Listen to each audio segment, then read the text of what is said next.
এ বন্ধু, তুই নাকি সুদান থেকে পড়াশোনা করে আইছিস? ভাই, আমি তো আইছি ভাই। আমি এই সুদান থেকে দেখাপড়া করি আইছি, বুঝলি? আমি রিডিং ভালো বলতে পারি ভাই। তুই যে থ্রিতে ব্রিজটা তুই ওই কালাবাগে ব্রিজ লাগাইছিলি মনে আছে? ওই ধাপুয়া হ্যাঁ হ্যাঁ হ্যাঁ, ওই নতুন ব্রিজ খুব সুন্দর সুদর্শন একটা ব্রিজ হয়েছে। চল দেখি আসি। চল দেখি আসিস।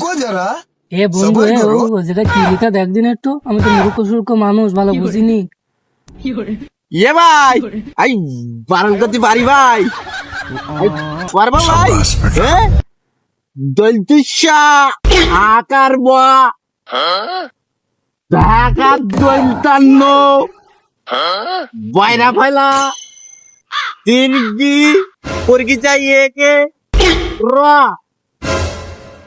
কাকার পরকি যা চল হয়ে গেছে, সাপ ধরা কাজ চলছে। শালা বন্ধু, তুই সুদানেতে পড়াশোনা করে আইছিস, সামনে দেখতেছি ব্রিজ আর এনে সাবধানে কাজ চলতেছে। এর থেকে আমার শোনাই ভালো পড়াশোনা করায়। তুই সুদানে গেছি 1,000 টাকা খরচ করি না।